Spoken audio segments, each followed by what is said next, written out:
Sahih Al-Bukhari 1643. Narrated Urwa. I asked Aisha, how do you interpret the statement of Allah subhanahu wa ta'ala?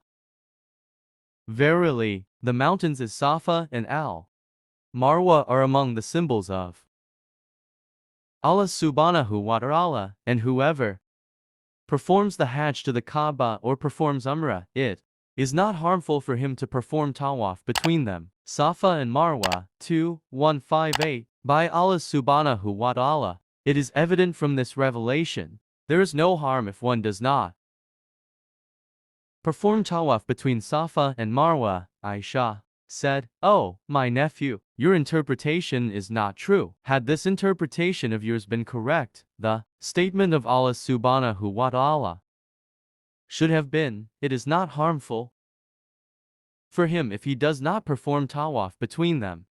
But in fact, this divine inspiration was revealed concerning the Ansar who used to assume Laram for worshipping an idol called Manat, which they used to worship at a place called Al-Mashal before they embraced Islam, and whoever assumed Ihram for the idol would consider it not right to perform tawaf between Safa and Marwa. When they embraced Islam, they asked Allah subhanahu wa ta'ala, Messenger sallallahu alaihi wasallam, regarding it, saying, O Allah subhanahu wa ta'ala, Apostle, we used to refrain from tawaf between Safa and Marwa, so Allah subhanahu wa ta'ala revealed, verily, the mountains as Safa and Al-Marwa are among the symbols of Allah subhanahu wa ta'ala. Aisha added, surely, Allah subhanahu wa ta'ala Apostle set the tradition of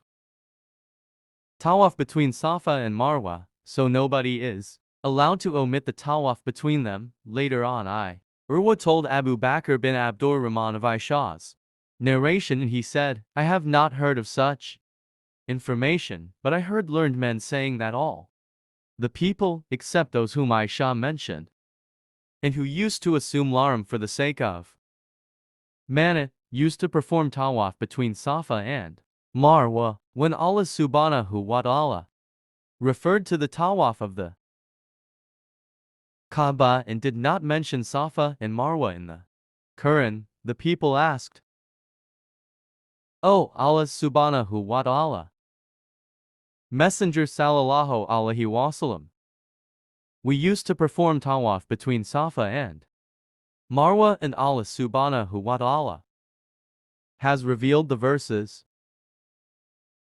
concerning tawaf of the Kaaba and has not mentioned Safa and Marwa. Is there any harm if we perform tawaf between Safa and Marwa? So Allah subhanahu wa ta'ala revealed, verily as Safa and Al-Marwa are among the symbols of Allah subhanahu wa ta'ala.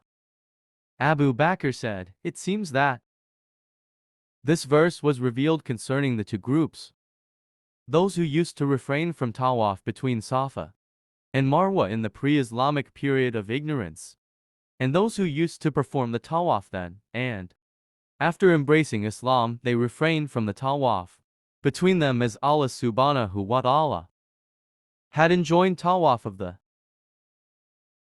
Kaaba and did not mention tawaf of Safa and Marwa till later after mentioning the tawaf of the Kaaba. Sahih Al-Bukhari 1644. Narrated Nafi. Ibn Umar said, when Allah subhanahu wa ta'ala, Messenger sallallahu alaihi wasallam, performed the first tawaf, he did ramal in the first 3 rounds and then walked in the remaining 4 rounds of tawaf of the Kaaba, whereas in performing tawaf between Safa and Marwa he used to run in the midst of the rainwater passage. I asked Nafi, did Abdullah bin Umar used to walk steadily on reaching the Yemenite corner? He replied, no, unless people were crowded at the corner. Otherwise he would not leave it without touching it. Thanks for watching Hadith. Like and subscribe. Subscribe my channel for more Hadith videos. Allah bless you. Al-Hafiz.